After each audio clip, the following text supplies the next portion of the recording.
Coming up, a Joplin woman dies after a crash on Missouri 66. Plus, we are looking at a wet camera lens from 7th and Range line, but rain was about to exit the forecast. We'll give you a sneak peek coming up. Also, we'll give you a sneak peek as well at the nearby complete Cornell Center in downtown Joplin. The 4 states' most watched news starts now. Good morning. Welcome to the KOAM Morning News. It is 5 a.m. I'm Nick Kelly. We will be kicking off the morning news right here. But first, let's start off like we always do, though, with a look at 7th and Range line from the east side of Joplin.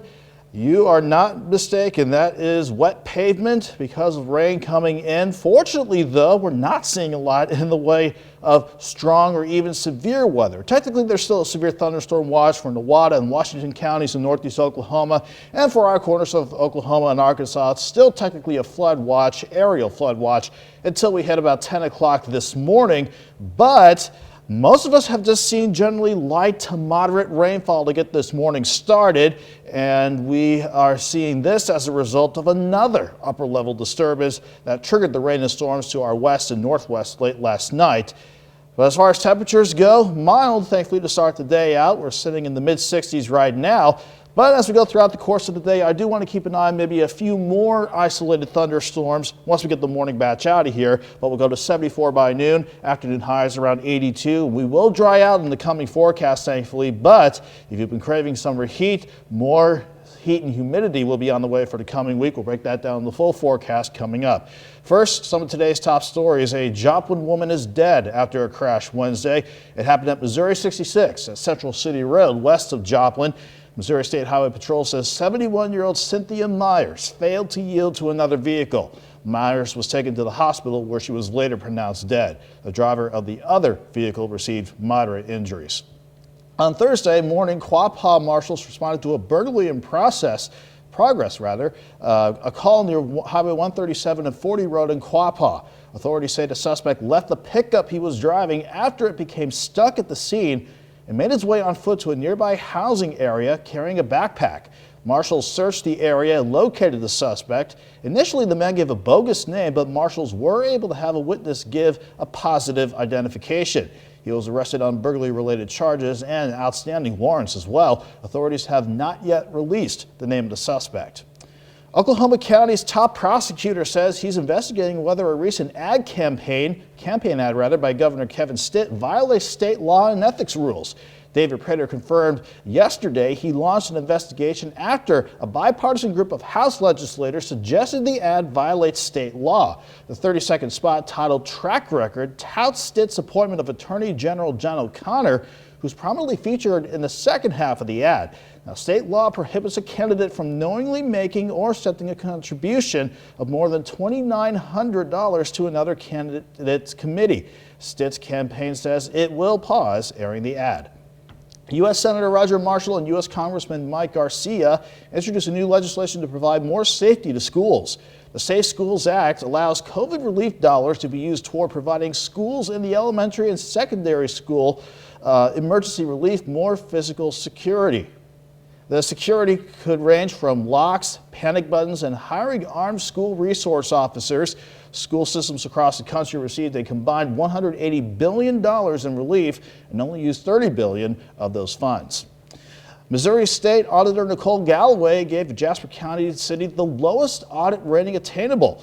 Galloway identified significant weaknesses in Purcell that led to missing money. This comes after former Mayor Pro Tem Nancy Wilson pleaded guilty in January for misdemeanor stealing from the city. Authorities say Wilson wrote checks from the city and deposited them in her own bank account in March and April of last year. Galloway said, quote, "Our audit found a lack of oversight and segregation of duties by the former Board of Aldermen in Purcell that directly contributed to the public funds being misappropriated," end quote. She said the current board has their work cut out for them to earn the trust of residents and that the audit has provided recommendations. The Joplin Public Library is putting a new spin on some popular children's books. Local artist Lori Marble is the daughter of a librarian, and she asked librarians at the Joplin Public and Post-Art libraries about their favorite children's books, then painted them in an abstract mixed media style. I love this project in particular because people have been so excited about it, and people are always very excited to involve children with art, and it's not very often that we get the opportunity to do that. The paintings are being displayed for the public at the Ramledge and Will Coxon Foundation Gallery inside the Joplin Public Library. Officials with Connect to Culture say work on the Cornell complex in downtown Joplin is nearing completion. We got a look at the facility and the progress so far. Clifford Word with Connect to Culture says the project is about 85% complete and is on track for an official opening in early November. Major work being completed obviously on the inside and now starting on the exterior with all of the sidewalks and parking areas and expanding from the building south towards Memorial Hall with the Leggett and Platt Green. And of course, we will have more on the progress being made at the complex a little later this morning. Organizers for the Four States Music Festival announced their plans and strategy for the event. The festival will be held at Pitt State in September. It's being organized by Social House Entertainment and will feature country music artists including Chase Rice and Parma Lee. Organizers say the event will be beneficial to local businesses. But I'm just excited to see the businesses and organizations kind of capitalize on the opportunity coming out of the pandemic, getting people back together again, seeing the university obviously benefit from this event. The organizers also say they hope to make this festival an annual event. If your KOAM or Fox 14 signal becomes a bit glitchy next week, it is a sign of progress. We're going to be broadcasting from a lower temporary antenna while a crew installs a new, more technically advanced antenna at the top of our tower. This is the final step in our More Power project. This will allow some viewers who previously lost our signal during the digital transition to receive us once again. Now, if everything goes according to plan, weather permitting, we'll be back up and stronger than ever by the end of June. In the meantime, your weather on the 7 shows the 7-day forecast for the first time this morning. We'll deal with rain and thunderstorms this morning and then another potential for some isolated storms later this afternoon. Highs, though, I still think will be warm today with highs near 84, but then we dry out, but the heat, humidity, eager to roar back in. We'll go into the upper 80s for Saturday and a long stretch of lower 90s, but it's going to be lower 90s with some humidity too. So it's definitely going to feel like summer, even though we'll finally get the chance to really dry out. That's a look at this morning's top stories and weather in our first 7 minutes. Coming up for KOAM Morning News, Frontenac says goodbye to its longtime head baseball coach. Plus, a nursing home introduces its residents to a new competition they love. And India reports its latest COVID numbers. You're watching the KOAM Morning News. More real news in the morning. We're back after the break.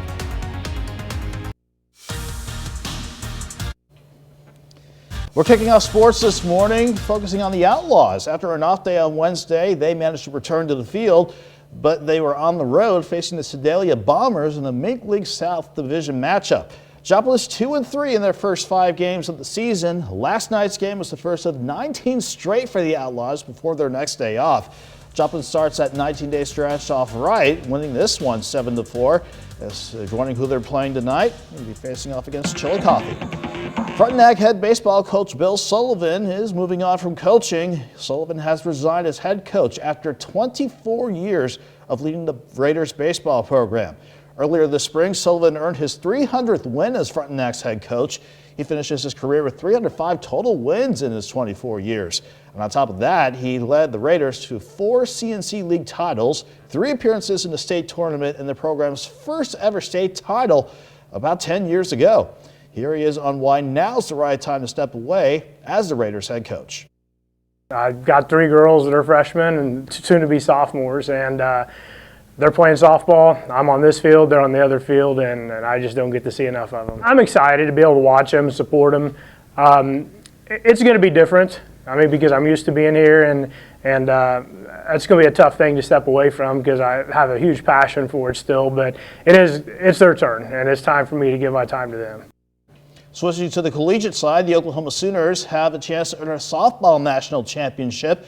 The Sooners hit the field against Texas last night, in Game 2 of the Women's College World Series Finals. Oklahoma rolled Texas last night 16-1 in Game 1, and the Sooners cruised again, beating Texas 10-5 They actually claimed the national title. For Oklahoma, that is back-to-back national championships and their 6th national championship in program history. Switching to the pros now, the St. Louis Cardinals finish up an 8-game road trip. They wrap up the 3-game series against the Tampa Bay Rays. The Cards were trying to avoid a sweep yesterday after dropping the first 2 against Tampa. St. Louis comes home for 7 straight after the series finale. The Cards just weren't able to get anything going early. You can see those couple of strikeouts there. The game was scoreless until the 4th, but it was Tampa getting the first 2 runs of the day. Jamon Choi drills a laser to the right. It clears the wall for the 2-run homer. The Cards facing a 2-run deficit, but they get one back. In the 9th, Tyler O'Neill grounds into the double play, leaving one stranded and ending the game. So the Cards got swept by the Rays, dropping the finale with a final of 2-1. In the American League, the Kansas City Royals opened a series against Baltimore. The Royals are coming off an 8-4 win over their Blue Jays, just their 4th win in the last 19. Kansas City's leading another one 7-5 in the bottom of the 8th. But actually that was made final. Carlos Santana went for 4 on the night with a 2-run homer. And of course you see that final 7-5. Still to come, the military lifts its restrictions on those with HIV. But before we get to that, we'll get a fresh look at your forecast and when the rain will clear out when we come back. We're kicking off our look at weather right now with the big picture because I want to bring your attention to this big blue H over the Mexican border. That is going to be a big pattern change for us as we go through the rest of this weekend and certainly for much of next week. In the short term, though, we're still with the active northwest flow of the jet stream with another disturbance coming on through. That's what helped to fire off thunderstorms along the Rio Grande this morning, or at least along the Texas-Oklahoma border. And then we dealt with our clusters of rain and thunderstorms. Fortunately, though, the worst of this cluster of storms stayed just to the south and west of the region. But that doesn't change the fact that those storms are packing a bit of a wallop from about the Turner Turnpike from Tulsa, almost pushing back to Stillwater in Oklahoma City. Light rain pretty much the norm for our corner of northeast Oklahoma. We have some light rain around the Joplin area before it picks back up around Pittsburgh and Lamar going into Barton County. And for our northern counties, we got one weakening storm working on top of Viola right now. Then everybody else is dealing with light rain, and it is leading to some wet roads from 7th and Range Line especially, so this is something to keep in mind as you make your way out the door this morning. 66 degrees at the airport with that east breeze at 5. Everybody's sitting mainly in the mid-60s to about 70 degrees for a mild start this morning for sure. The worst of the rain chances, or the bulk of the rain chances rather, will get out of here this morning. We'll see some sunshine this afternoon and maybe a slight chance for a random storm or two during the afternoon, but we will see highs near 82 as we go into this afternoon, because once we get past the bulk of the rain chances and the cloud cover this morning, we will see some returning partly sunny skies. But again, along the still northwest low, can't rule out a random thunderstorm or two, especially in parts of southwestern Missouri. But we'll just bounce back and forth between partly to mostly cloudy skies tonight. Mild to start the morning out for your Saturday, but look at the warmth kicking in. Upper 80s for your Saturday afternoon, 88 to be exact around Joplin, and then a string of lower 90s, and it will be hot and humid going into next week. But fortunately, that is a nice long stretch to dry out, and goodness knows we need it. Watch out, shuffleboard. There's a new sport taking some senior living centers by storm. It's forklift racing, but don't worry, they're not getting behind the wheel of the machinery. It's all miniature and remote control. John Larson has details. We've had like huge crowds coming down to watch. You know, we'll cram about 30 people into that room. At Carver Senior Living Facility, it's a packed house with a playoff atmosphere. 2, 1, go! The residents have gathered to cheer on the hometown River Rats, a lean, mean forklift racing team. Keep our composure and don't panic, and everybody watch out for me, and you never know where I'll be. Every Thursday at 1 o'clock, the River Rats face off virtually against another group of seniors in Minnesota and Wisconsin. It's very competitive, and you have to really be team orientated to do this. They use remote-controlled forklifts to pick up loads and place them around the arena. The first team to deliver all 4 loads to a new location wins the shift. It's harder than it looks. You got to be seriously aware of whether you want to go forwards or backwards, whether you want to turn left or right. All while trying not to collide with your teammates. What I learned in my career was that aging is a team sport. Dr. Bill Thomas invented the National Forklift Racing League to help seniors exercise hand-eye coordination while building camaraderie. He's tuning in from Ithaca, New York. A lot of people, when they think about aging and old age, they think about what people can't do. And forklift racing is about what people can do. Turns out they can do a lot. There is a little bit of senior smack time, and the crowd goes wild whenever the River Rats come through. I thought it was, kind of like a fancy shuffleboard, so to speak. But after I got into it, it was really, first of all, fun. Now here's what I think is the best part for the River Rats here. It doesn't matter whether they win or lose, they get ice cream after every single competition.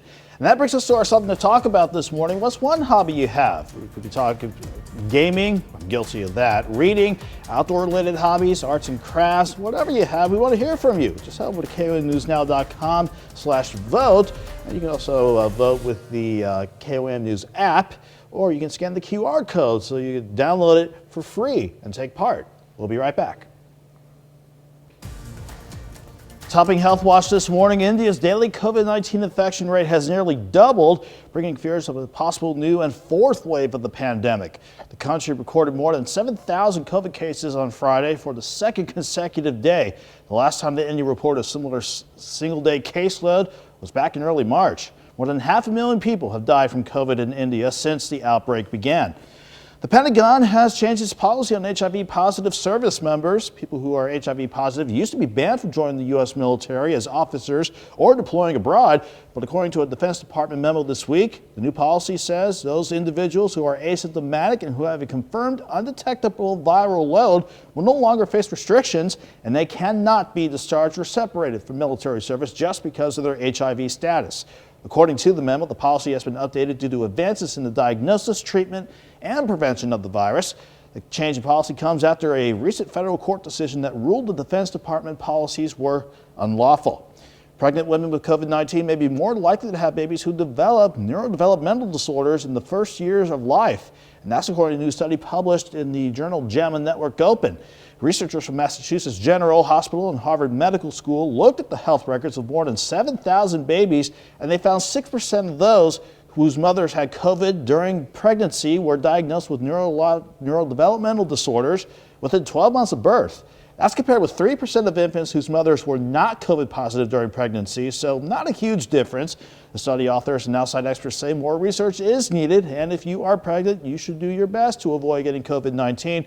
But if you do get it, the odds are high that your baby will be okay. New evidence shows some babies born shortly before and during the pandemic may be developmentally behind. According to studies from the JAMA Network, there's an uptick in delays like talking, walking, and interacting. Researchers and physicians say uneven access to health and child care and limited exposure to the outside world are factors. Experts have long known that 85% of brain growth happens before the age of 5, and now many adult caretakers face unprecedented levels of stress that can impact a child's development. In a handful of small studies, children born during the pandemic have scored lower for motor skills and problem solving. And other studies show pandemic babies vocalize less than pre-pandemic babies thanks to increased screen time and mask wearing. It could be years before researchers can adequately measure whether the pandemic has a long-term effect on early childhood development. And in many cases, the lacking skills are recoverable. British researchers have created a special gel which could be used to help damage caused by heart attacks. Now, Michael George tells us the testing's still early, but it shows plenty of promise. This is a microscopic view of mice heart cells, still beating and swimming in a gel made of stem cells. These heart cells are healthy, but researchers at the University of Manchester believe the stem cell gel could be used to heal damaged heart tissue following a heart attack.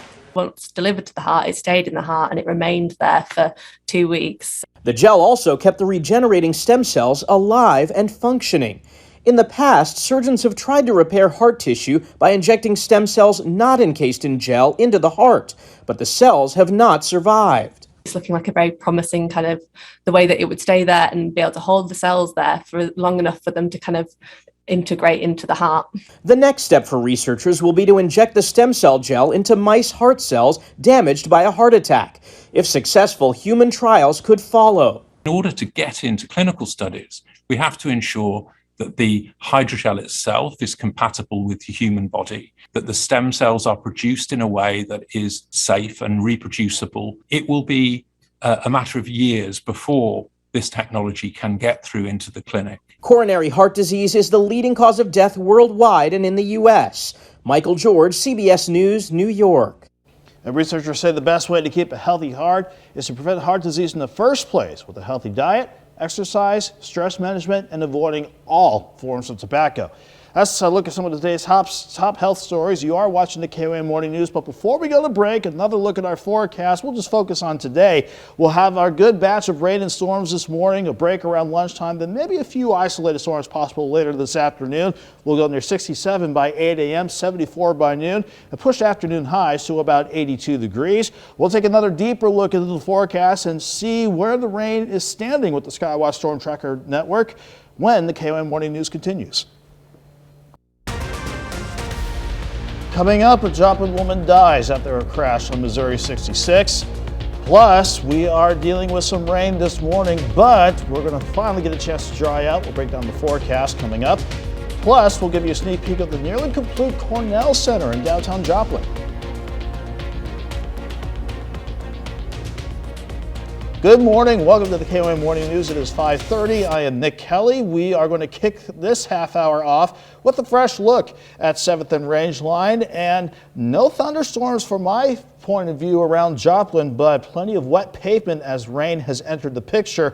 Technically, there is a severe thunderstorm watch for Washington and a lot of counties in Oklahoma until we hit the top of the 8 o'clock hour, and there is still a flood watch for Northeast Oklahoma and our corner of Arkansas until we hit 10 o'clock this morning.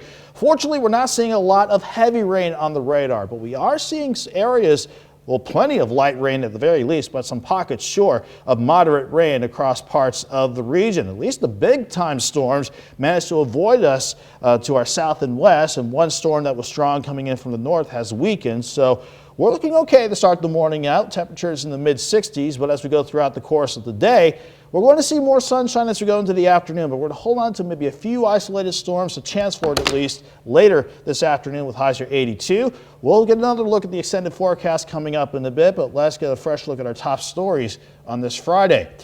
We are starting out with Oklahoma County's top prosecutor says he is investigating whether a recent campaign ad by Governor Kevin Stitt violates state law and ethic rules. David Prater confirmed today he launched an investigation after a bipartisan group of House legislators suggested the ad violates state law. The 30-second spot titled Track Record touts Stitt's appointment of Attorney General John O'Connor, who was prominently featured in the second half of the ad. And state law prohibits a candidate from knowingly making or accepting a contribution of more than $2,900 to another candidate's committee. Stitt's campaign says it will pause the ad in the meantime. A Joplin woman is dead after a crash on Wednesday. It happened on 7th Street at Central City Road west of Joplin.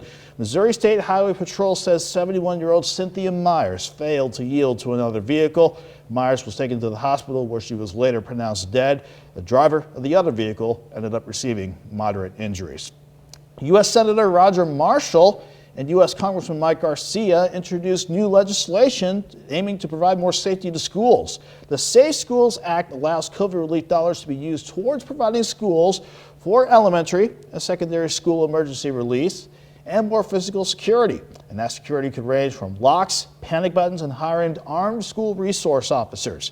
School systems across the country received a combined $180 billion in relief and only used $30 billion of those funds. Missouri State Auditor Nicole Galloway gave Jasper County City the lowest audit rating obtainable. Galloway identified significant weaknesses in Purcell that led to missing money. And this comes after former Mayor Pro Tem Nancy Wilson pled guilty in January for misdemeanor stealing from the city. Authorities say Wilson wrote checks from the city and deposited them in her own bank account in March and April of last year. Galloway said, quote, "Our audit found a lack of oversight and segregation of duties by the former Board of Aldermen in Purcell that directly contributed to public funds being misappropriated," end quote. Now, she said the current board has their work cut out for them to earn the trust of residents and that the audit has provided recommendations.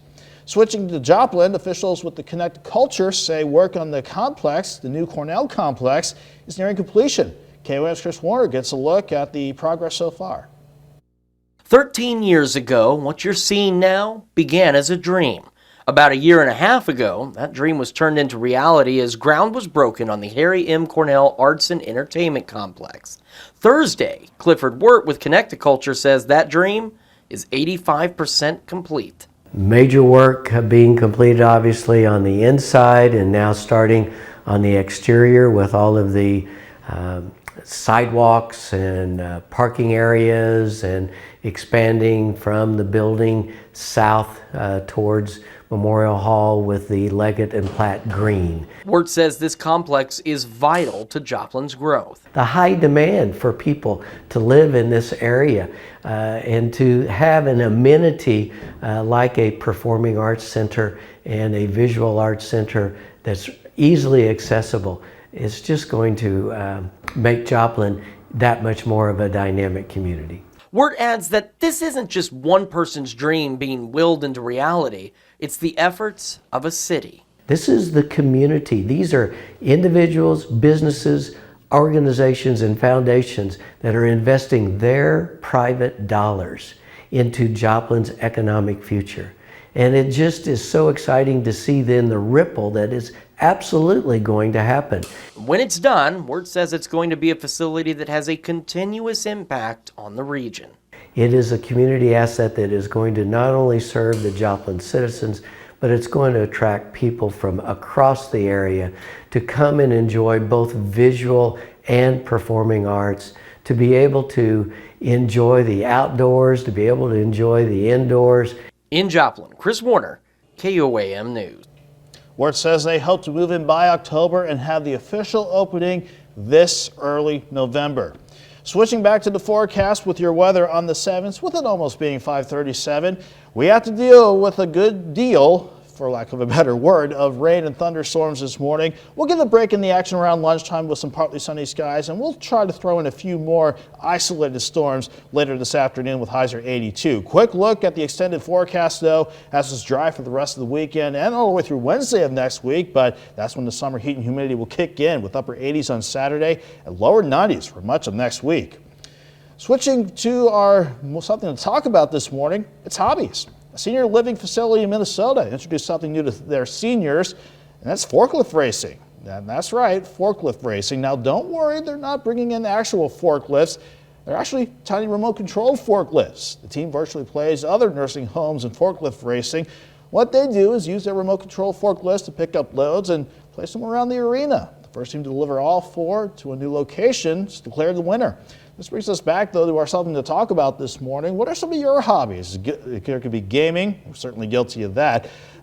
Reading, outdoor-related activities, arts and crafts, gardening, exercising, or whatever. You can chime in for yourself. You're going to KOAMNewsNow.com/vote, and you can chime in using the KOAM News Now app. You can vote there as well. It's free to download for iOS and Android. All right, that's a look at our top stories this morning. Coming up this half hour in the KOAM Morning News, a boy saves his mom with skills he learned in the Boy Scouts. Plus, the U.S. starts to test weapons in Europe as a measure of keeping its allies safe. We'll have the latest. You are watching the KOAM Morning News. More real news in the morning. We're back after the break. In World Watch, U.S. troops are testing new remote-controlled weapons in Europe as war rages in Ukraine. It's part of a strategy to help protect allies in the region against any Russian aggression. Ian Lee reports from London. The future of war is unmanned, at least partially. The U.S. Army is testing robotic weapons in Germany, like this reconnaissance combat vehicle. We can get better situational awareness on the ground before I commit my soldiers to the fight. The war in Ukraine shows the need for these kinds of weapons, with both sides suffering heavy losses since Russia invaded. While U.S. troops aren't in that fight, they're getting ready in case Russia goes after a NATO ally.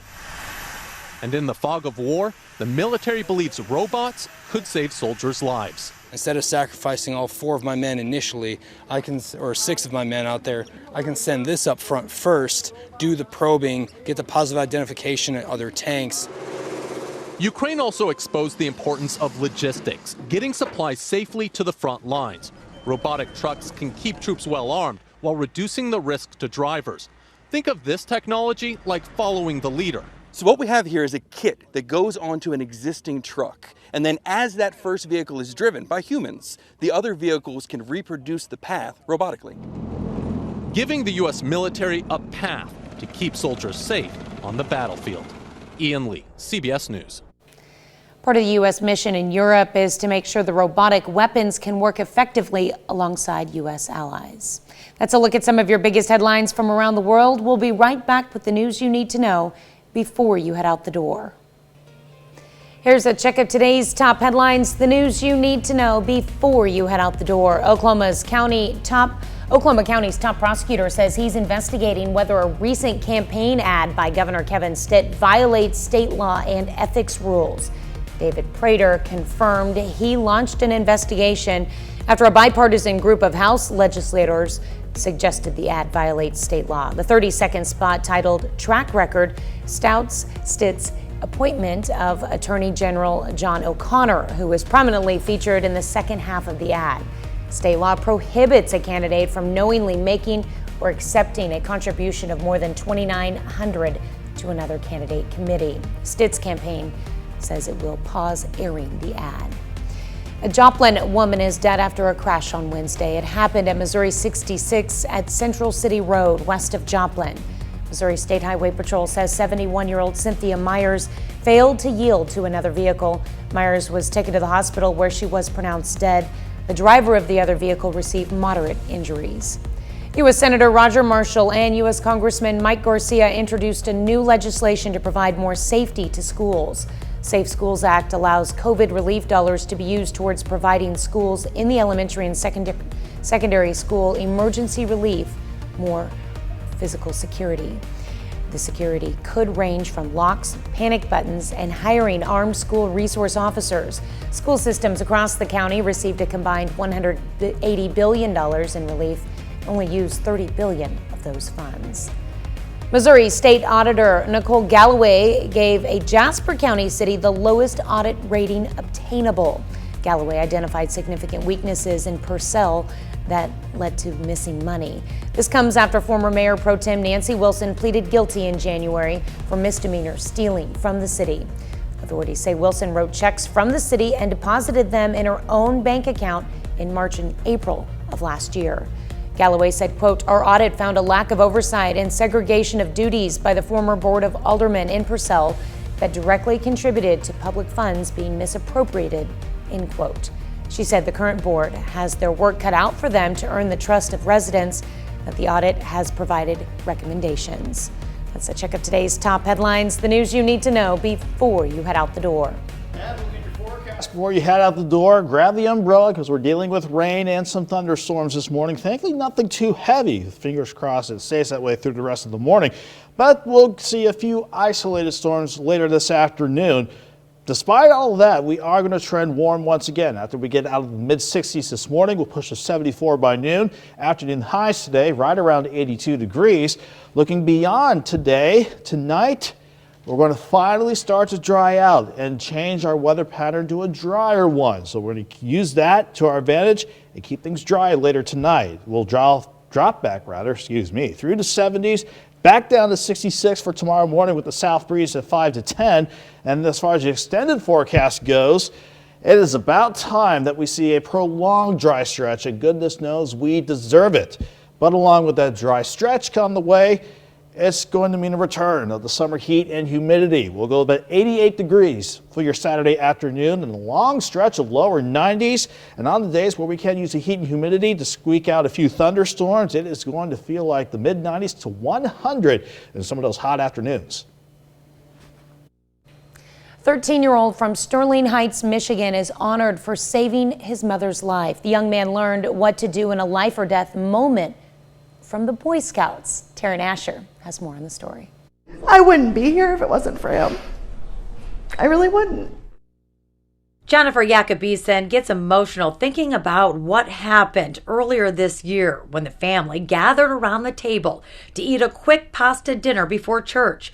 Jennifer and her son Andrew take us back to that day. I started choking, and when I realized I started coughing, trying to get it up, and it wasn't coming up. And I looked over at my husband and my son and started to get up and make this kind of a, patting my chest. I immediately jumped in. I don't know what it was, but I think someone was with me there. I don't know if it's God or something.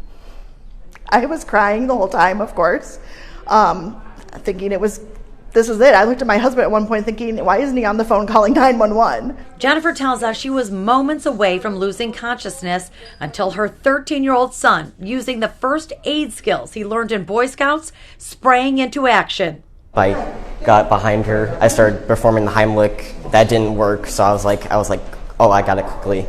I moved my hand and I hit her back, and then the food came out, and it was like a huge relief. Andrew saved his mom's life, and on Tuesday night, Boy Scouts of America honored him for his heroic actions with a National Merit Award. This is a rare award, and I'm very pleased to present you with a certificate of merit, and thank you very much for everything that you're doing in scouting.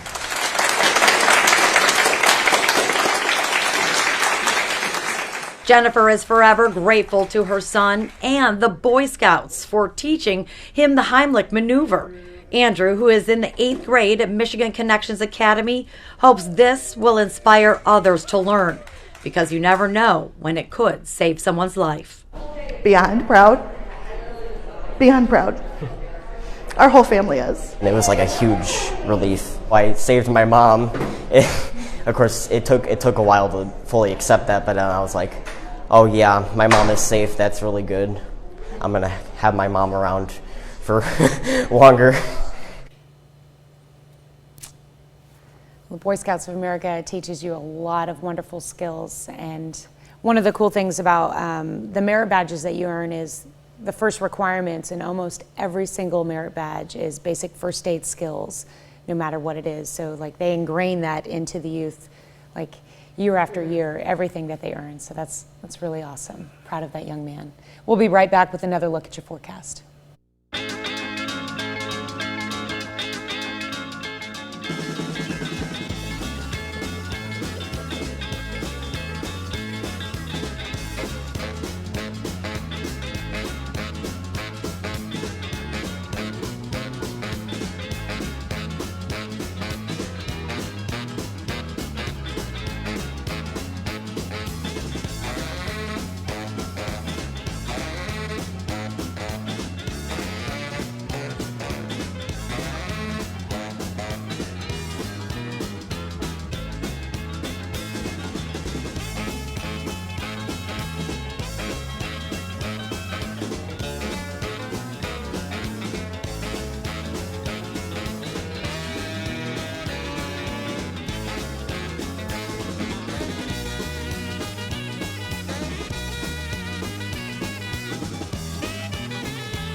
We are back with another look at our forecast before we hit the top of the hour. You're looking at a 4-hour loop of the Skywatch Storm Tracker radar network.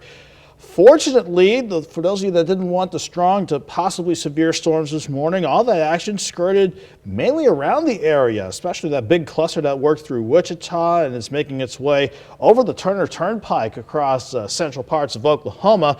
Around here, though, if we stop the radar loop, we do have our share of light to moderate rain for the most part, and a couple of clasts of thunder can't be ruled out as well as we get the morning commute underway. But as far as the rest of the day goes, we're going to see a bit of a break in the action by the noon hour and hopefully get some partly sunny skies back into action. But as long as this last disturbance, hopefully for a while, passes nearby, we're not going to rule out maybe a stray storm or two during this afternoon. Despite all of that, It's going to be warm once again. We'll push to 74 degrees by noon and afternoon highs right up to about 82 degrees. And that's just around the Joplin area, but the same applies for pretty much the entire area as a matter of fact. You can see how once we get past this morning's batch of rain, storms, and the cloud cover to go along with it, we will see temperatures push into the mid-70s with some returning sunshine. But as long as that upper level disturbance is still passing overhead, you can see how the future track wants to spark a couple isolated showers, maybe a couple of storms as well, mainly in southwestern Missouri. That activity, the future track wants to suggest it might be around Stockton Lake, but I think anywhere in southwest Missouri, can't rule out a random storm or two later this afternoon. But fortunately, the big pattern change starts kicking into gear tonight, partly to mostly cloudy, but we're dry. And we're dry for Saturday, but with that pattern change, it is going to feel like summer for sure. We'll push highs into the upper 80s for your Saturday. I think most of us around 88. And look at the stretch of lower 90s lining up from Sunday all the way through much of next week. It will be nice to dry out, sure, but with all this rain on the ground and additional humidity with this pattern change, it could feel like the upper 90s to maybe some triple digits with these hot and humid afternoons lining up. Another hour of news coming up. Stick with us. Coming up, KCU Joplin prepares for a worst-case active shooter scenario. Fly seeing quite a bit of wet pavement on the roads for this morning, but we are going to see a big pattern change for the better. Details coming up. And the Carthage Chamber of Commerce turns 90 years old. The 4 States Most Watched News starts now. Good morning and welcome to the KOAM Morning News. It is 6 a.m. I'm Tanya Bach. We'll get to those stories in just a moment, but first, Nick Kelly is in for Michael Hayslip this morning. Man has earned a 3-day weekend, so he is taking advantage of it and hopefully staying dry with the way things have been going this morning. A lot of cloud cover for not just Joplin, our vantage point for 7th and Range Line, but some rain and even some thunderstorms. Fortunately, though, nothing severe, so it's just a lot of wet pavement on the road, so something to keep in mind as you venture out and about this morning. Technically, there is still a severe thunderstorm watch for, let's say, Nowata and Washington County in northeast Oklahoma, and an aerial flood watch for northeast Oklahoma and northwest Arkansas until 10 this morning. But the worst of those thunderstorms that prompted the severe thunderstorm watch and even the flood watch is pushing to the south now. We're just dealing with light to moderate rainfall, a couple of random claps of thunder here or there, but the thunderstorms, the worst of it, fortunately, skirted around us once again as we get this morning underway. As far as temperatures go, we're in the mid to upper 60s at the top of the 6 o'clock hour. For the rest of the day, I see us seeing a little bit of dry time by lunchtime with temperatures near 74. As long as this disturbance nearby, Tanya still around, can't rule out maybe a couple of storms, but we'll still be warm today with highs near 82. Everyone's been clamoring for a good chance to dry out. We've got that in the forecast, but we'll have to pay for it in a different way. We'll break it down here in a few. All right. Sounds like we got a lot to break down. Absolutely, but it's a breakdown of a much needed dry spell, which we really need. And we can face the heat. Yeah. It's just all this moisture on the ground. That's the we'll dive into the numbers. Everyone will get what we're talking about here in a bit. All right, thanks, Nick. On Thursday morning, Quapaw marshals respond to a burglary in progress call near Highway 137 and 40 Road in Quapaw, Oklahoma. Authorities say the suspect left the pickup he was driving after it became stuck at the scene and made his way on foot to a nearby housing area carrying a backpack. Marshals reached the area and located the suspect. Initially, the man gave a bogus name, but marshals were able to have a witness give a positive identification. He was arrested on burglary-related charges and outstanding warrants. Authorities have not yet released the name of the suspect. A Joplin woman dies after a crash on Wednesday. It happened at Missouri 66 at Central City Road west of Joplin. Missouri State Highway Patrol says 71-year-old Cynthia Myers failed to yield to another vehicle. Myers was taken to the hospital where she was pronounced dead. The driver of the other vehicle received moderate injuries. KCU Joplin staff receives hands-on active shooter training following mass shootings across the country. KCU has been training its staff in the event of an active shooter since 2011, but says recently there has been more need for this type of training than ever before. They've enlisted the help of Strategos International, a law enforcement training service. It's always important. Shooting events are going to occur. And the more we're trained, the better we can respond to that, the better our situational awareness to what's around us, not just in a school setting, not just in a business setting, but at a restaurant. Whaley says in these situations, it's crucial to not freeze and emphasizes the need for training like this. And later in the show, our own Bronte Sorosky has more information on this training program. Wyoming police arrested one of the escapees from the Berry County Jail on Wednesday. Christopher Blevins is one of 3 men who broke out.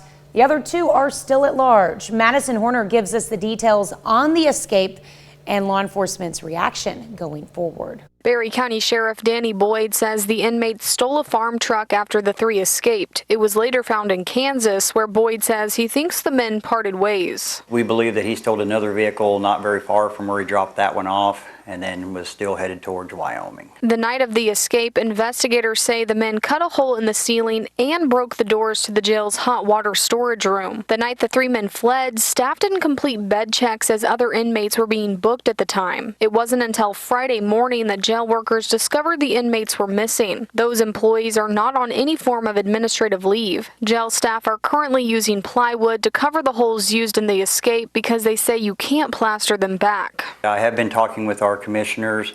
We are doing some extra safety issues up there to try to resolve this problem where we don't have this problem again. Sheriff Boyd says jail staffing is continuing to impact the department. We have 2 people on to usually cover 70 to 75 inmates, so it gets pretty intense. Berry County local Bonnie Reese says she's aware the Sheriff's Department is planning to build a new jail this year and is ready for it to be open. They really need to get that up and going because I feel like this jail down here is just a cardboard box. I mean, they're just patching it up and they need to get a more secure place for the prisoners. We are doing everything we can to get these folks captured, and we are letting everybody know every time we get an update on if we get one caught, we try to get that out immediately to put citizens of Berry County at ease. Well, Boyd says Blevins and the other inmates will not be brought back to Berry County. Instead, they will go to jail in nearby Greene County when and if the other 2 are caught. Well, happy birthday, Carthage Chamber of Commerce. This party on Wednesday marked the Chamber's 90th birthday, complete with cake and other assorted goodies. It also included some award presentations as a celebration of what the Chamber brings to the business community. We work hard every day on making sure we're taking care of our customers, that they feel welcome. And this will just help to solidify that that's important in our community. And it's important for all of us to be involved in our community. We urge our people. We've got people who work for us who are on fair boards and on various boards throughout the area, and this will just solidify that that's very important. The general public was invited to that celebration at Carthage Central Park. On this date in 1752, Benjamin Franklin was said to have flown a kite during a thunderstorm to collect ambient electrical charge in a Leyden jar, enabling him to demonstrate the connection between lightning and electricity. Franklin became interested in electricity in the mid-1740s, a time when much was still unknown on the topic, and spent almost a decade conducting electrical experiments. He coined a number of terms used today, including battery, conductor, and electrician. He also invented the lightning rod used to protect buildings and ships. In addition to his accomplishments in business and science, he's noted for his numerous civic contributions. Most significantly, Franklin was one of the founding fathers of the United States and had a career as a statesman that spanned 4 decades. And I don't know, I kind of feel like he's the one that coined those iconic little circular glasses too. It might have been. I was like, I mean, he could have invented those as well. Who knows? All right, well. There we go. Speaking of lightning, are we getting any of that with that rain? Maybe a couple claps here or there, but we're going to hold on to some of those rain chances this morning and maybe a few isolated storms this afternoon. We'll still go to the highs near 84, but Saturday through much of next week, a drier pattern thankfully, but as highs push into the lower 90s much of next week. It's going to be nice to be dry, but all this moisture on the ground, it would not surprise me if the humidity made it feel like the mid 90s to 100 as the heat kicks in. But again, can't stress enough, Tanya, a long dry stretch, and we need it. For sure, we definitely need it. All right, thanks, Nick. That's a look at this morning's top stories and weather in our first 7 minutes. Coming up on the KOAM Morning News, the anatomy of a coup attempt.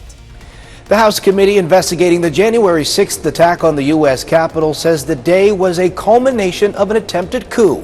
I'm Skylar Henry recapping the first in several planned hearings detailing who knew what and when. Plus, we'll introduce you to a softball team from Uvalde who turned a tragedy into a lemonade stand. And June is Alzheimer's and Brain Awareness Month.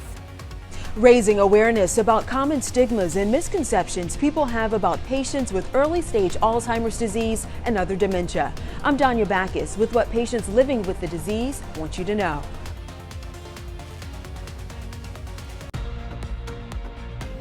Topping Nation Watch this morning, the Congressional Committee investigating the January 6th attack on the U.S. Capitol held the first of several planned public hearings on Thursday night. House investigators say the violence at the Capitol was an attempted coup and placed blame squarely on former President Trump. Skylar Henry has the details. What I saw was just a war scene. In its first public hearing, the January 6th House Select Committee presented dramatic testimony from a U.S. Capitol police officer who was injured in the violent insurrection. There were officers on the ground, they were bleeding, they were throwing up. The panel blamed former President Trump for the events that day in 2021. We have a breach of the Capitol! And during the primetime televised hearing, aired a never-before-seen 12-minute video of the deadly riot. On the morning of January 6th, President Donald Trump's intention was to remain President of the United States, despite the lawful outcome of the 2020 election. January 6th was the culmination of an attempted coup. The committee of 7 Democrats and 2 Republicans presented video statements from supporters of President Trump who face criminal charges in the riot's aftermath. I did believe, that the election was being stolen, and Trump asked us to come. The House panel showed Trump administration officials, including former Attorney General William Barr, saying they didn't believe Mr. Trump's baseless claims of a stolen election. I made it clear I did not agree with the idea of saying the election was stolen and putting out this stuff, which I told the president was. Several days of hearings are planned. Right now, we know of the next 2, scheduled for this coming Monday and Wednesday. Skylar Henry, CBS News, Capitol Hill. After Thursday night's House panel hearing, President Trump issued a statement saying, quote, "So the unselect committee of political hacks refuses to play any of the many positive witnesses and statements, refuses to talk of the election fraud and irregularities that took place on a massive scale, and decided to use a documentary maker from Fake News ABC to spin only negative footage. Our country is in such trouble," end quote. That's a look at today's top national story. We'll be right back. A Uvalde softball team raised more than $4,000 in just a few hours at their lemonade stand. They did it to help their teammate, 10-year-old Maya Zamora, who was injured in the Robb Elementary School shooting. Camelia Juarez has the story. Nothing quenches an aching heart like a community coming together. Just for donation. For a teammate in recovery. Guys, get another cup. Maya Zamora's softball coach says she's a sweetheart. She's a team player and never complains. She's just an awesome little girl. Maya has been at the San Antonio hospital for the last 3 weeks undergoing multiple surgeries. Her softball coach, June Yubara, says her first surgery was 7 hours long. What I hear is she's improving day by day. Yeah, she's been in the hospital ever since this happened. Not a day has gone by that Maya's teammates weren't thinking about her. I think the community has really pulled together. I think we all have a broken heart. Here's 2. They hope a sweet treat can not only show Maya she's loved, but help her towards recovery. She's gonna get better, I hope. That she's gonna feel better, and I would especially tell them that to pray, that I'm praying, and hopefully she feels better. While Maya has a long road to recovery, her teammates hope the outpouring of love will help her healing. And if Maya is watching, her teammates have this message for her. We love you and we miss you! Those are some great kiddos there, turning tragedy and forcing it into something positive. We're switching gears now, though. Let's talk about our weather setup because, yes, we have another upper level disturbance passing through. That's what's giving us the rain and some thunderstorms this morning. But this big blue H upstairs down in Texas, that's the beginning of a big weather change, a pattern change that's going to be leading us toward drier conditions, but also a return of the early summer heat and humidity. But first and foremost, we got to deal with all these rain chances today.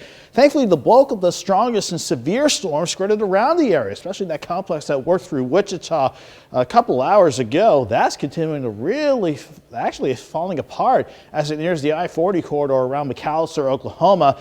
Around here, though, let's take a quick little radar tour. We're starting to see a little bit of drying out in northeastern parts of Oklahoma. Let's say from Grand Lake on south, you're still dealing with some light to moderate rainfall. Around the Joplin area, mainly light rain from Columbus, working through Jasper County down to Newton County, and a little bit of dry time, thankfully, for our northern counties once you hop north of the Joplin Metro. Looking okay from 7th at range line, maybe some showers still around. 66 degrees at the airport and downtown. If we look at the forecast for the rest of the day, after we all get out of the mid to upper 60s, we'll go to 74 by noon with a break in the action around lunchtime. But I'm not going to rule out a few isolated storms this afternoon with highs at 82. That's because even though we'll get rid of the bulk of the cloud cover after this morning, that disturbance is still around, so it could try to trigger a few isolated storms. Other than that, we're all warm again today with highs at least in the lower 80s. Well, thankfully, that pattern change starts working in tonight. We'll just bounce back and forth between partly and mostly cloudy skies, but we're dry tonight. We're dry for Saturday with highs actually eager to push back warmer than what the future track is suggesting. I'm thinking 88 degrees for Saturday and a long stretch of lower 90s lining up for much next week. It'll be nice to dry out, but all the heat and all this rain is going to make it feel like close to 100 on some of those afternoons as some of that early summer heat kicks into gear. We're back after the break. Topping Health Watch this morning, during Alzheimer's and Brain Awareness Month, the Alzheimer's Association is highlighting common stigmas and misconceptions that people have about the disease and other dementia. 6 million Americans are living with Alzheimer's. Danya Bacchus introduces us to a North Dakota man and his wife sharing their experience. Dale Rivard was diagnosed with mild cognitive impairment 5 years ago. He was 59 and a prosecutor. The first 6 months is when I deteriorated quite a bit. It has affected my speech a lot. And as the years have progressed, my short-term memory is about the same. Dale and his wife Marianne want other people to know what it's like living with early-stage Alzheimer's and other dementia. You get that diagnosis, and it's pretty devastating. There's 2 ways to go. You can say, I'm done. I mean, it's so easy to sit in front of the TV, turn it on, and wait to die, you know, or you can still fight and keep active. Monica Moreno with the Alzheimer's Association says the goal is to reduce the stigma and isolation patients feel. When people hear the word Alzheimer's disease, they immediately think of someone in the end stage of the disease. But the reality is that individuals living with Alzheimer's disease are still vibrant and can engage and live quality lives. When we were both working, we hardly went anywhere except on vacation, but now he's all mine. The couple travels and spends time with family. And they sing. With the chorus for people with dementia and their caregivers, the Unforgettables. I have problems speaking now. When I sing, there's nothing. I could be in my high school choir all over again. It is just wonderful. Dale says he wants to do the things he enjoys for as long as he can. Danya Bacchus, CBS News. Other families say they want people to know that you can ask a person how they're doing and not their caregiver. Talking around someone with early stage disease can make them feel more isolated and alone. That's a look at one of today's top health stories. You're watching the KOAM Morning News. And a quick look at our forecast for today has the leftover rain and a couple thunderstorms clearing out after 8 or 9 a.m. Dry around lunchtime, but a few isolated storms this afternoon. Otherwise, we'll push highs to 82. Extended forecast very quickly has us in the upper 80s and finally drying out starting Saturday. Lower 90s, a long chance to dry out, but some hot and humid days lining up as well. We'll be back. Coming up, KCU Joplin prepares for a worst-case active shooter scenario. We have some rain starting out our day, but we do have dry time on the horizon. That forecast coming up. And the Carthage Chamber of Commerce turns 90 years old. The 4 states' most watched news starts now. Good morning and welcome to the KOAM Morning News. It's now 6:28. I'm Tanya Bach. We'll get to those stories in just a moment, but first, let's go to meteorologist Nick Kelly in the Skywatch Weather Center, tracking some rain moving through the area. Thankfully, most of it's actually working on the way out. That doesn't change the fact, Tanya, that it left some wet roads out there as a lot of us are getting the morning commute underway. So just something to keep in mind, but at the very least, we didn't deal with a lot, if any, quite frankly, in the way of really strong or severe storms. In fact, the latest look at the storm tracker severe weather alerts has everybody in the clear of a severe thunderstorm watch that originally was clipping northeast Oklahoma to start the morning out. Still a flood watch, although I imagine that will be trimmed back as well before the expiration time of 10 a.m.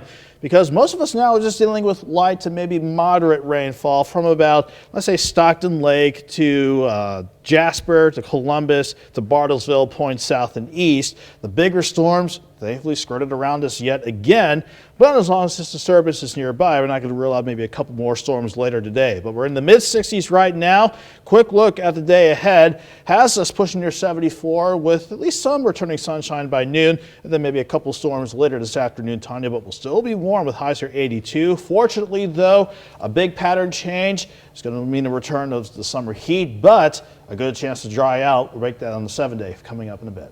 Okay. All right, we need that chance to dry out, but if we could do it without the extreme heat, it would be great.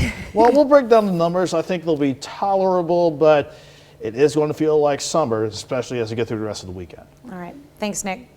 Well, every year since 2011, KCU has made an effort to train faculty and staff on safety measures should there be an active shooter or threat on campus. In light of recent mass shootings across the country, they say this training is more important now than ever before. KOAM's Bronte Sorotsky has more.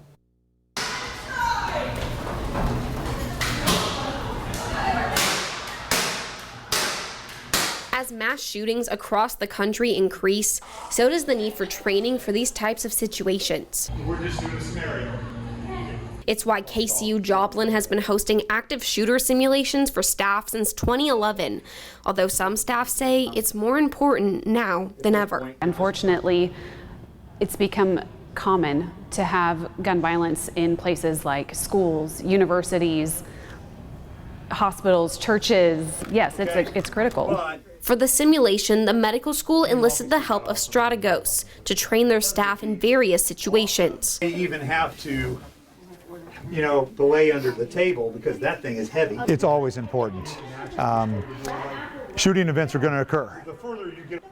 And the more we're trained, the better we can respond to that, the better our situational awareness to what's around us. KCU staff were trained on various ways to disarm a shooter, barricade themselves, and escape when possible. We've got to stay on top of it and just working through it, staying situationally aware, imagining scenarios, not being paranoid.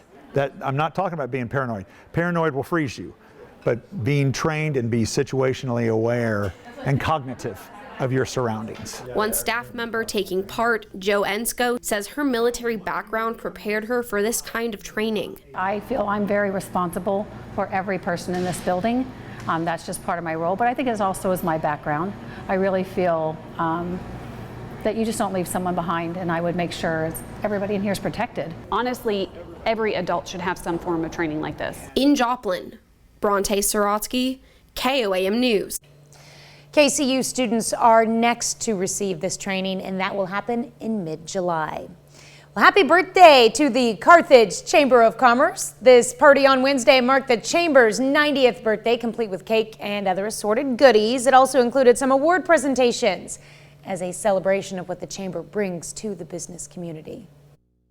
We're very excited to be able to offer a community event like this to give back just a little bit to those individuals that give back to us. The general public was invited to that celebration at Carthage Central Park. Well, if your KOAM or Fox 14 signal becomes glitchy next week, it's a sign of progress. Don't worry, we'll be broadcasting from a lower temporary antenna while a crew installs a new, more technically advanced antenna at the top of our tower. It's the final step in our More Power project. This will allow some viewers who previously lost our signal to receive us once again. If everything goes according to plan, we'll be back up and stronger than ever by the end of June. Give us a few more days. We got this. Well, on this date, back in 1928, author and illustrator Maurice Sendak, who revolutionized children's literature with such best-selling books as Where the Wild Things Are, is born in Brooklyn, New York. First published in 1963, Where the Wild Things Are was pioneering in its realistic depiction of childhood anxieties and rebellious behavior at a time when many stories for young readers presented a sugar-coated version of life. In addition to Where the Wild Things Are, many of Sendak's books, which include Higgledy Piggledy Pop, or There Must Be More to Life, In the Night Kitchen, and Bumble Artie, are dark and subversively humorous. Sendak, who wrote or illustrated close to 100 books during his career, also designed productions for operas, plays, and ballets. He died of complications from a stroke at the age of 83 on May 8th, 2012. Wow. A little bit of history there. Mm-hmm. Yeah. A lot of kids have read Where the Wild Things Are. I think we have 2 copies of it in our house.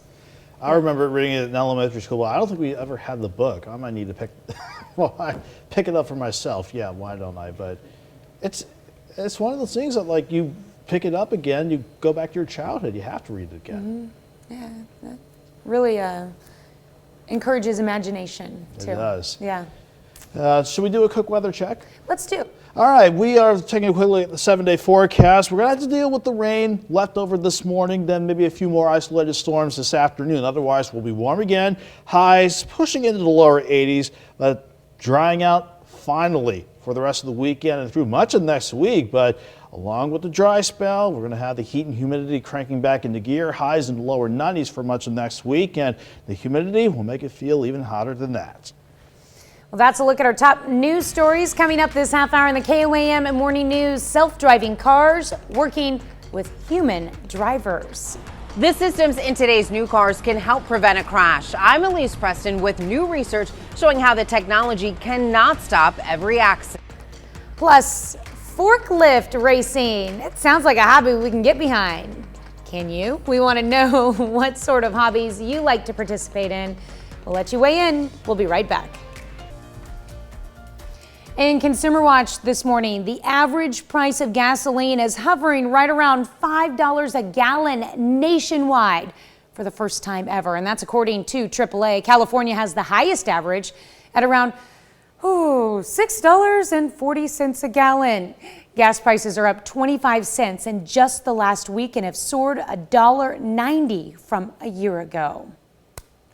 One of the largest producers of sriracha hot sauce says the product could be hard to find on store shelves this summer because of a shortage of chili peppers. Hui Fong says there's an ongoing shortage of peppers that's affecting distribution. Chili peppers for the sauce come from various farms in California, New Mexico, and Mexico. Company says hot weather and drought conditions are hurting the quality of the peppers. We'll have more on this spicy shortage when the KOAM Morning News switches over to Fox 14 at 7. Well, many new cars are equipped with some self-driving technology, and while we may someday have fully autonomous vehicles, safety experts are quick to point out that we're not there yet. Elise Preston explains. First few minutes of my drive. Andy Sly owns a Tesla and highlights the vehicle's technology on his YouTube channel. Tap down twice to enable autopilot. One of his favorite features is autopilot, which allows the car to accelerate, brake, and steer on its own. It gives you extra set of eyes and more peace of mind. And from the 4 years I've been using it, I mean, it has completely changed the way I drive. The car's technology even helped him avoid an accident with a tractor trailer. Autopilot actually hit the brakes, so could have been bad, and luckily I had autopilot enabled at that time. Autopilot requires drivers to keep a hand on the wheel, and Sly's vehicle has a camera to make sure his eyes are on the road. But AAA wanted to see what happens when the driver doesn't take control. Researchers tested 3 models with semi-autonomous features. In 15 test runs, when the vehicle followed a dummy bike rider, no accidents occurred. But when the bike crossed traffic, the cars hit the bike in 1/3 of tests. The vehicles also performed poorly when faced with a head-on collision every time there was an accident. Only 1 model slowed down before making impact. We are not at fully autonomous yet, and I think a lot of consumers are confused and think that when they have these systems that the vehicle can drive itself, and that's just not the case. Megan McKernan with AAA says the technology continues to improve and can save lives, but is not foolproof. Never rely on these systems. They are meant to help assist, but they are never meant to replace an attentive driver. That's why most new semi-autonomous vehicles have sensors forcing drivers to keep a hand on the wheel, or a camera to make sure eyes are on the road and paying attention. Elise Preston, CBS News, New York. The National Highway Traffic Safety Administration is upgrading its probe into a series of collisions involving Teslas that have partially automated driving systems. The investigation, now in engineering analysis, is looking into the autopilot system in some 830,000 vehicles. That's almost all Teslas sold in the U.S. since the 2014 model year. Agency reported it's found 16 crashes into emergency vehicles and trucks stopped for roadway emergencies, causing 15 injuries and 1 death. That's it for Consumer Watch. Let's go over to Nick for our Something to Talk About. And it's a unique something to talk about this morning, Tanya. It's about hobbies, but have a look at what the hobby's all about at the senior living facility in Minnesota. Forklift racing. That's right. The seniors are being introduced to forklift racing. They're not actually bringing in the actual forklifts. They're actually driving tiny remote control forklifts. The team virtually plays other nursing homes in this forklift racing hobby. What they do is use their remote control forklifts to pick up loads and place them around the arena. First team to deliver all 4 loads to a new location is declared the winner. That brings us to our Something to Talk About. What is one hobby you have? And we certainly see quite a heavy of results so far. Gaming seems to be the big runaway in terms of the leader, and certainly I'm guilty of that, and yet I did not contribute to that poll whatsoever. We have reading at 17%, tied with outdoor-related hobbies as well. Then we got arts and crafts, exercising, and others picking up the slack as well.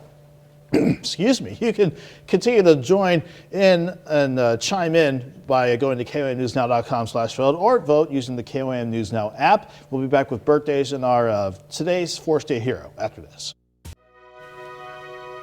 We take this time to honor today's 4-state hero, Sergeant Roger Phillips. The liberal Missouri native served in Korea from 1952 to 1954 with the U.S. Army. To Sergeant Roger Phillips, we thank you. Today's 4-state hero. Okay, we are kicking off birthdays this morning, starting off with, let's see here, Brick Carnell out of Erie, turning 8 this year. Happy birthday to you. Enjoy your birthday weekend. All right, Brantley Kitchler turning 8 years old as well. Happy birthday to Brantley in Walnut, with birthday wishes coming from Daddy, Mommy, Colby, and Sutton. And up next, with love from Grandma and Grandpa Smith, Raleigh, Blue Fincher, turning 9. Happy birthday. Oh, looks like he's out there playing some soccer. Mm-hmm. All right. Case Keller, turning 9 years old as well. And we switch from soccer to baseball there, it looks like. In McCune, happy birthday, Case. We'll hop over to Pittsburgh. Happy birthday to Lexi Payne. That's a teenager for sure, turning 12 this year. All right, in Moran, Mason Ferguson, turning 14 years old. Happy birthday, Mason. We hop back down the road to Girard, Macy Reef. turning 21 this year. Happy birthday, Macy. Pretty picture there of Macy. And we've got birthday wishes coming from Mom going out to Michaela Lowe. Michaela is in Nevada, turning 24 years old this year. And for those of you out and about in Chanute today and you happen to run into the mayor, it's his birthday. Wish Jacob a real happy birthday. Happy birthday to you, Jacob. All right. And in Moran, Joe Carr celebrating birthday number 35 this year. Hope you have a wonderful birthday, Joe. We move on to the big 6-0 for Rusty Zook, or I might have exposed what looks like Batman's true identity there. Happy birthday nonetheless, Rusty. I didn't know Batman had so much facial hair. Hope you have a great birthday, Rusty. And our friend Mike Cole turning the big 7-0. Looks like he's been at a Chiefs game recently. Pretty cool there. And we move done on. a lot for the Pittsburgh community. We thank you so much, Mike. Yeah. Happy birthday. Apologize for jumping in there. I was just eager to get to this next one on the list. Out of Galena, Michael Clyburn turning 74. And if that name's familiar to any of you normal morning viewers, he celebrated an anniversary with his wife, Carol, last Saturday. All right. And in Baxter Springs, we'll slow down for this one. How about that? I'm sorry, that's being cheesy there. In Baxter Springs, we've got Greg Burton turning another year wiser. And that would be him on the left, not the little sloth that he's holding. It took me a few seconds to figure out what he was holding there. That's why I said slow down. Yeah. Wow.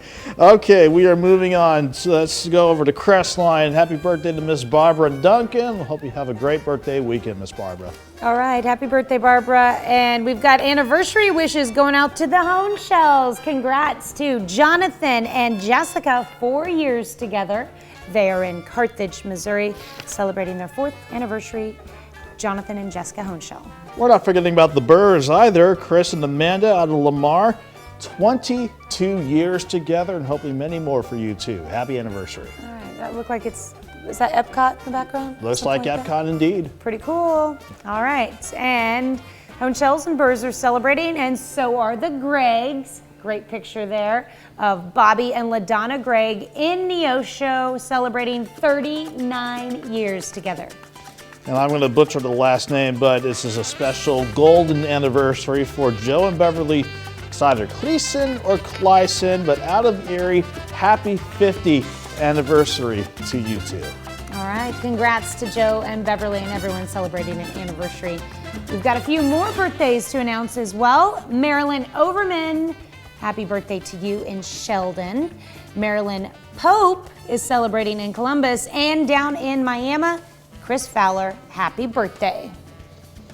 You want to take the last two, Nick? Sure. I want to wish another happy birthday to Janet Zwalen out of Chautauqua, Kansas. And finally, out of Chautauqua, a 45th anniversary. Happy anniversary to William and Brenda Reed.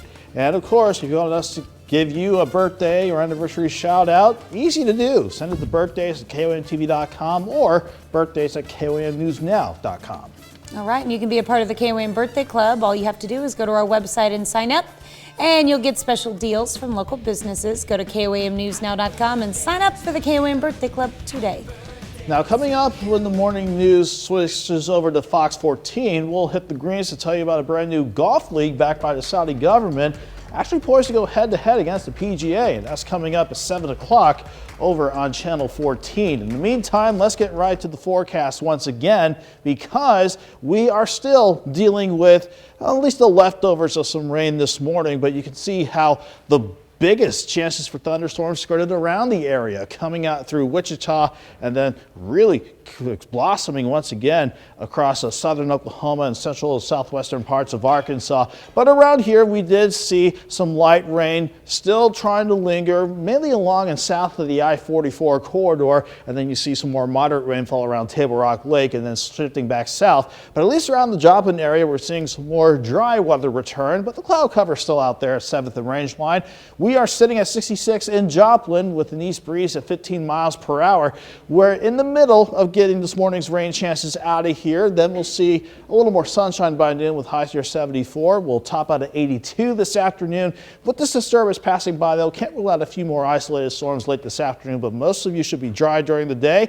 And wait until you see the dry stretch, but hot stretch lining up when we take one last look at the 7-day coming up. Here's a check of today's top headlines, the news you need to know before you head out the door. Oklahoma County's top prosecutor says he is investigating whether a recent campaign ad by Governor Kevin Stitt violates state law and ethics rules. David Prater confirms he launched an investigation after a bipartisan group of House lawmakers suggested the ad violates state law. 30-second spot titled Track Records touts Stitt's appointment of Attorney General John O'Connor, who was prominently featured in the second half of the ad. State law prohibits a candidate from knowingly making or accepting a contribution of more than $2,900 to another candidate committee. Stitt's campaign says it will pause airing the ad. A Joplin woman is dead after a crash on Wednesday. It happened at Missouri 66 at Central City Road, west of Joplin. Missouri State Highway Patrol says 71-year-old Cynthia Myers failed to yield to another vehicle. Myers was taken to the hospital where she was pronounced dead. The driver of the other vehicle received moderate injuries. U.S. Senator Roger Marshall and U.S. Congressman Mike Garcia introduced new legislation to provide more safety to schools. Safe Schools Act allows COVID relief dollars to be used towards providing schools in the elementary and secondary school emergency relief more physical security. The security could range from locks, panic buttons, and hiring armed school resource officers. School systems across the county received a combined $180 billion in relief and only used $30 billion of those funds. Missouri State Auditor Nicole Galloway gave a Jasper County city the lowest audit rating obtainable. Galloway identified significant weaknesses in Purcell that led to missing money. This comes after former Mayor Pro Tem Nancy Wilson pleaded guilty in January for misdemeanor stealing from the city. Authorities say Wilson wrote checks from the city and deposited them in her own bank account in March and April of last year. Galloway said, quote, "Our audit found a lack of oversight and segregation of duties by the former Board of Aldermen in Purcell that directly contributed to public funds being misappropriated," end quote. She said the current board has their work cut out for them to earn the trust of residents and that the audit has provided recommendations. That's a check of today's top headlines, the news you need to know before you head out the door. And as I promised, one last look at the 7-day forecast. Has the rain this morning backing down to maybe a couple isolated storms late in the afternoon. Otherwise, we're warm again with highs near 82, but a long dry stretch with a big pattern change lining up starting Saturday with highs near 88. But with that dry stretch, it'll be hot and humid, highs in the lower 90s, but it might feel hotter than that with all this moisture still on the ground in those coming days, Tanya. But again, that nice long stretch we need, and that's what we're going to get. Okay. Well, coming up today at noon, we're making summer's best tomato pie in the Mr. Food Test Kitchen. Sounds intriguing. I'll be sure to check that out. But the morning news will continue with CBS Mornings next. And the student-led march for Our Lives movement is planning for massive demonstrations nationwide this weekend. And coming up on CBS Mornings, why co-founder Jacqueline Korn says state-level marches have made a difference. Or you can switch on over with us on Fox 14, where your only local morning news continues. And this morning, we've got a new video game preview that you may want to watch with us with the lights on. Plus, we've got more on that possible sriracha shortage.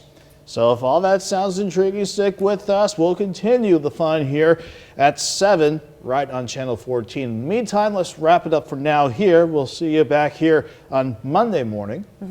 And we'll see you at noon where we do it all again.